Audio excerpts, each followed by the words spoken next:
ಇನ್ನು ಜನಿವಾರ ಕತ್ತರಿಸಿದಂತಹ ಆರೋಪಕ್ಕೆ ಸಂಬಂಧಪಟ್ಟಂತೆ ದೂರು ಕೊಡುವುದಕ್ಕೆ ಹಿಂದೇಟು ಹಾಕ್ತಾ ಇದ್ದಾರೆ ವಿದ್ಯಾರ್ಥಿ ಸುಪ್ರೀತ್ ಮತ್ತೆ ಪೋಷಕರು. ಪೊಲೀಸರು ಒಂದ್ ಕಡೆ ಮನವಿ ಮಾಡ್ಕೊಳ್ತಾ ಇದ್ದಾರೆ, ಆದ್ರೂ ಕೂಡ ದೂರು ದಾಖಲಿಸ್ತಾ ಇಲ್ಲ ಸುಪ್ರೀತ್. ಆಡಳಿತ ಮಂಡಳಿ ಪ್ರಭಾವಕ್ಕೊಳಗಾಗಿ ಹಿಂದೇಟನ್ನ ಹಾಕ್ತಾ ಇದ್ದಾರೆ ಅನ್ನುವಂತಹ ಆರೋಪ ಕೇಳಿ ಬರ್ತಾ ಇದೆ. ಚಿಕ್ಕಬಳ್ಳಾಪುರ ನಾಗಾರ್ಜುನ ಪಿಯು ಕಾಲೇಜ್ ಆಡಳಿತ ಮಂಡಳಿ ಏನಾದ್ರೂ ಪ್ರೆಷರ್ ಹಾಕ್ತಾ ಇದೆಯಾ, ಏನಾದ್ರೂ ಪ್ರಭಾವಕ್ಕೊಳಗಾಗಿ ಈ ರೀತಿ ಹಿಂದೇಟನ್ನ ಹಾಕ್ತಾ ಇದ್ದಾರಾ ಅನ್ನುವಂತಹ ಒಂದಷ್ಟು ಪ್ರಶ್ನೆ.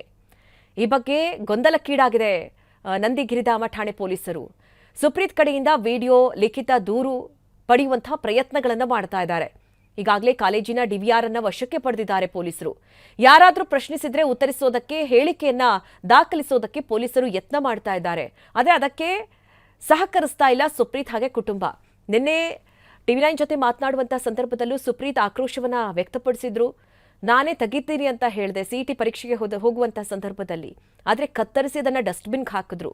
ಅವರ ವಿರುದ್ಧವಾಗಿ ಕ್ರಮ ಆಗಬೇಕು, ಅವರಿಗೆ ದಂಡ ವಿಧಿಸಬೇಕು, ಈ ರೀತಿ ಎಲ್ಲ ಮಾತನಾಡಿದ್ರು. ಆದರೆ ಇದ್ದಕ್ಕಿದ್ದಂತೆ ಈಗ ದೂರನ್ನ ಕೊಡೋದಕ್ಕೆ ಹಿಂದೇಟನ್ನ ಹಾಕ್ತಾ ಇದ್ದಾರೆ. ಹಾಗಾಗಿ ಶಾಲಾ ಆಡಳಿತ ಮಂಡಳಿ ಏನಾದರೂ ಇವರಿಗೆ ಪ್ರೆಷರ್ ಹಾಕ್ತಾ ಇದೆಯಾ, ಈ ರೀತಿ ಒಂದಷ್ಟು ಪ್ರಶ್ನೆಗಳು ವ್ಯಕ್ತವಾಗ್ತಾ ಇದೆ. ಪೊಲೀಸರು ಬಹಳ ಪ್ರಯತ್ನವನ್ನ ಮಾಡ್ತಾ ಇದ್ದಾರೆ ಹೇಳಿಕೆಗಳನ್ನು ದಾಖಲಿಸ್ಕೊಳ್ಬೇಕು ಅಂತ.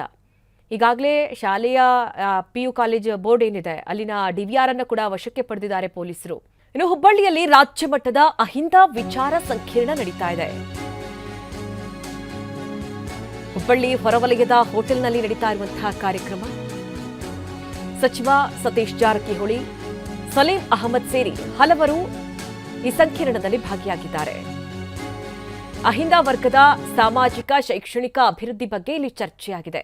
ಅಂದರೆ ವಿಚಾರಣಾ ಸಂಕಿರಣದಲ್ಲಿ ಹಲವು ಮುಖಂಡರು ಕೂಡ ಭಾಗಿಯಾಗಿದ್ದಾರೆ. ಹುಬ್ಬಳ್ಳಿ, ಧಾರವಾಡ ಸೇರಿದಂತೆ ಹಲವು ಭಾಗಗಳಿಂದ ಆಗಮಿಸಿದ್ದಾರೆ. ವಿಚಾರಣಾ ಸಂಕಿರಣ ಹುಬ್ಬಳ್ಳಿಯಲ್ಲಿ ಆಯೋಜಿಸಲಾಗಿದೆ. ನೋಡ್ತಾ ಇರೋ ಹಾಗೆ ಸಚಿವರು ಕೂಡ ಭಾಗಿಯಾಗಿದ್ದಾರೆ, ಹಲವು ಮುಖಂಡರು ಭಾಗಿಯಾಗಿದ್ದಾರೆ.